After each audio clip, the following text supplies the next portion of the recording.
Dejamos los deportes a un lado porque volvemos a hablar de política y en el análisis hoy está María Sol Borja. Ella es periodista y también conductora del espacio Esto no es político, un podcast que realmente llama muchísimo la atención. María Sol, un gusto recibirte aquí en la mesa de Así Amaneció. Gracias por estar con nosotros.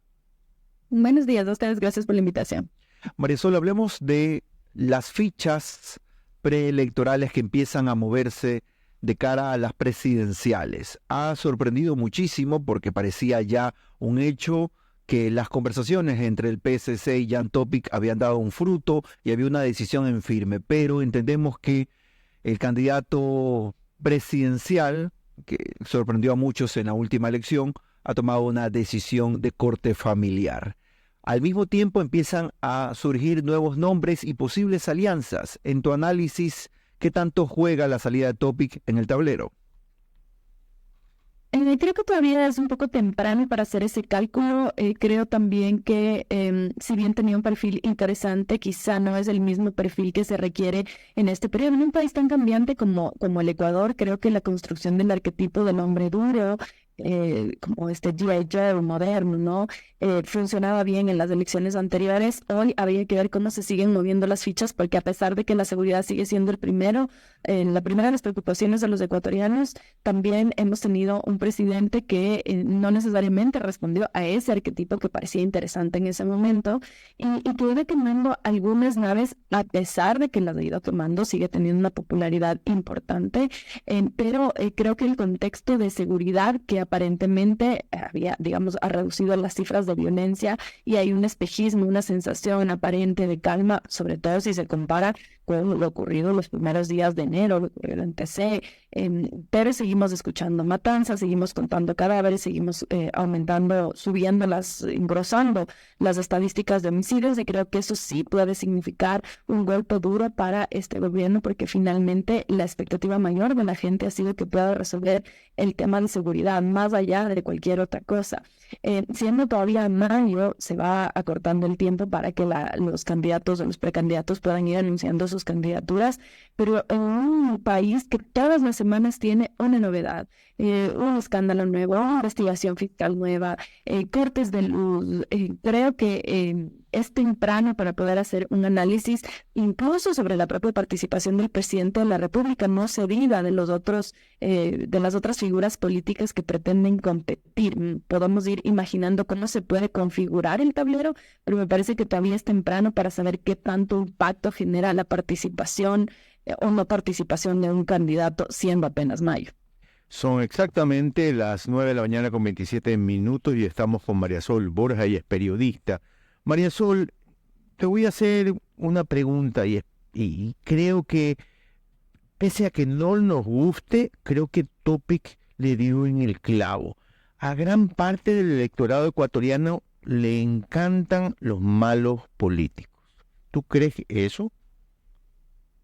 Lo que pasa es que yo creo que la clase política es una representación de la sociedad. O sea, no es que los políticos vienen de Marte. Los políticos surgen de entre nosotros, de nuestros barrios, de más o menos, ¿no? Unos quizá con mayores privilegios, otros con menos, otros con mayores luchas, otros con menos, pero todos son muy diferentes a la representación de la sociedad. Entonces, cuando se elige un presidente, en este caso, no antes Lazo, antes Moreno, antes Correa, ahí tiene que dar algo de un espejo hacia la sociedad que los está eligiendo. Y evidentemente no todo el mundo, porque mucha gente votará en contra, pero en democracia gana la mayoría. Entonces, si es que hay una forma de sentirse representada por cualquier cosa, y a veces pueden ser cosas que no son tan evidentes, que les parece guapo el presidente, o que la esposa es bonita, o que hay una condición de aspiracionalidad al tipo de vida que él tiene, o que se ve cool porque escucha tal música. Es decir, ya las motivaciones del electorado no se limitan solamente a unas motivaciones racionales, decir, a ver, vamos a chequear el plan de gobierno y hacer un checklist de si tiene esto, si tiene esto. No, mucha gente ni siquiera lo revisa. Entonces el electorado es muy culpable de lo que pueda pasar en cualquier momento en el país y que ha venido pasando en los últimos años. Claro, lo que pasa es que al final quien decide es la mayoría. Entonces, si no nos gusta, esa es una decisión de la mayoría y es un poco con lo que hay que bregar, pero no creo yo que los candidatos, los personajes estén muy alejados de lo que somos como sociedad, de nuestra representación como sociedad. Entonces, muchas veces cuando hay un gobernante autoritario, bueno, pues es porque también como sociedad estamos acostumbrados a los liderazgos autoritarios, que el jefe diga aquí se hace lo que yo digo, que el papá ordene a gritos, es decir, si hay unos rasgos que se traslucen o se trasladan desde el liderazgo más alto en el Estado, el presidente de la República como jefe de Estado, hacia los liderazgos más lejos. Y creo que por eso, si tú comparas con otros países, no sé, si quieres europeos, otros países de la región, un poco el reflejo de lo que esa sociedad está demandando sí se va a ver en el presidente de la República. Y ahí lo que dice Tepic me parece que también puede ser el sentir de una parte de la sociedad que no se sienta representada por estos candidatos o por estos presidentes, estos que llegan a ser gobernantes, porque dicen, bueno, yo he escuchado gente que dice, mi candidato nunca gana. Bueno, entonces quiero decir que eres representante de una porción de la sociedad que está en minoría. Y eso es el juego de la democracia. María Sol, muy buenos días, te saluda Alfredo Escobar. Dentro de lo comentado, en el análisis de lo que está ocurriendo y los problemas adicionales que se han abierto en el Estado ecuatoriano, ¿qué perfil debería tener? Hablemos de un precandidato, ahora que en agosto vienen las elecciones internas de los partidos políticos. ¿Qué perfil debería tener un precandidato presidencial?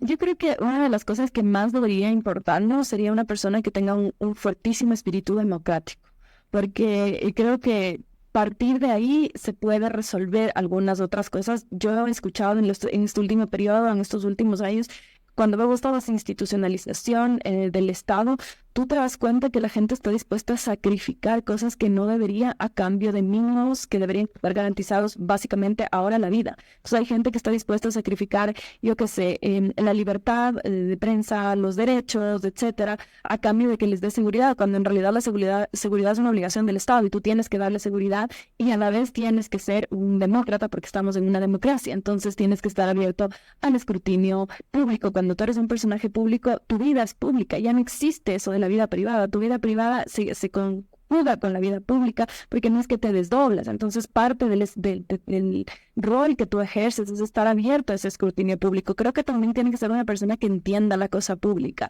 porque no ha sido suficiente, y lo hemos visto en estos dos periodos, el hecho de que seas un empresario exitoso o un heredero, no es suficiente. El Estado no se maneja como se maneja una empresa privada. El Estado tiene un juego que no necesariamente se entiende y que tú ves que no se entiende cuando hay incapacidad de diálogo con otras organizaciones políticas o con otros actores sociales o con el sector empresarial. Hasta hace poco, quien era presidente del comité empresarial decía que no se habían reunido formalmente los empresarios con el presidente de la República. Eso me parece inaudito después de que han pasado tantos meses de que ya se posesionó y de que ya el gobierno está siendo llevado adelante. Entonces sí me parece que tiene que haber una comprensión de cómo funcionan estas relaciones políticas y sociales y un respeto irrestricto a la independencia de funciones. Esto tampoco es algo que hemos tenido, creo que me atrevería a decir, bueno, desde el regreso de la democracia y antes ni hablar, que es la independencia de funciones, esta tentación constante que hay desde los jefes de Estado de meter la mano en la justicia o en otros poderes del Estado, porque justifican con una razón de que si no hacen eso, entonces van a poder solucionar las cosas. Entonces siempre parece una justificación. Y creo que finalmente es importante que sea una persona que tenga un equipo, porque también lo hemos visto en este último periodo, gente que no tiene equipo, que llega y no tienen a quién poner y terminan poniendo a personas que no están capacitadas para ejercer estos cargos. No puedes pasar de tener nula experiencia profesional, estar al frente de un ministerio, eso es vergonzoso para un país. Y creo que no puedes dejar de lado el manejo de la transparencia, ¿no?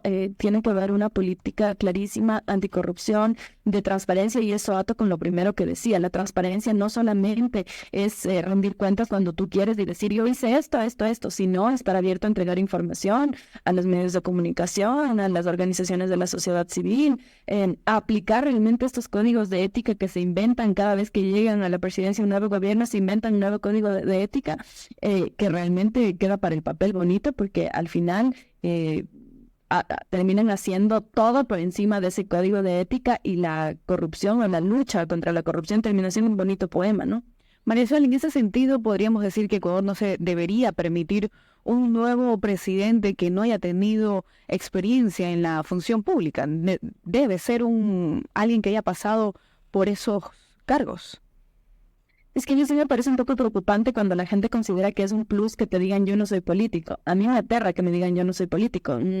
Ninguno de nosotros iría donde un médico que les diga yo no soy médico, no tengo ninguna experiencia médica. ¿Por qué habríamos de aceptar lo mismo para una persona que va a conducir un país?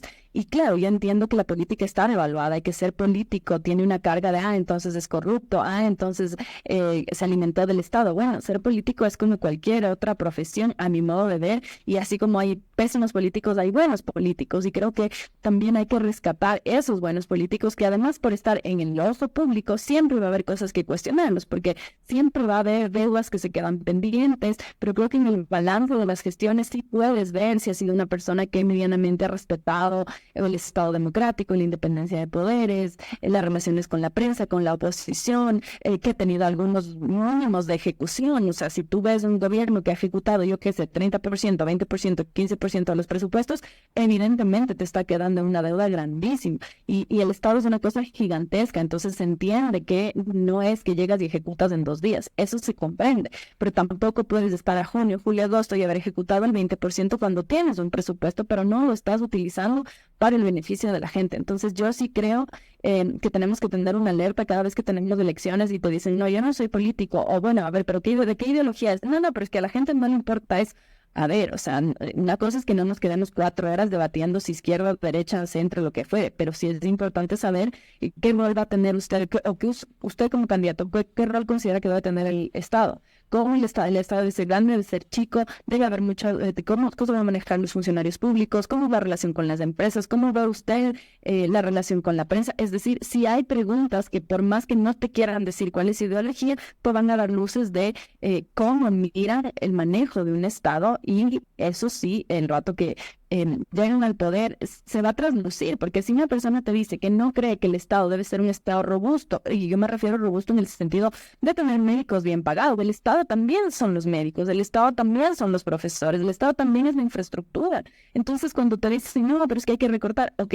sí, recortemos, pero donde haya que recortar, no puedes llegar y de un plumazo decir, aquí se recorta todo, despedir médicos, despedir maestros, no ocuparte de la infraestructura, no entregar presupuestos y después pretender que el Estado funcione. Y sí creo que hay algunas preguntas clave que se pueden hacer durante campaña que nos pueden dar luces sobre cómo van a ser esos candidatos una vez sentados en Carondelet. Queremos agradecerte, María Sol, por estar con nosotros en este espacio. Ha sido la periodista María Sol Borja. Ella es conductora del podcast Esto no es político, analizando un poco los últimos movimientos en la política electoral de nuestro país. Y seguramente habrá mucha tela que cortar, como decimos regularmente, respecto a lo que hace el gobierno y a lo que hacen otros actores políticos en Ecuador. 9:37, seguimos en Así Amaneció.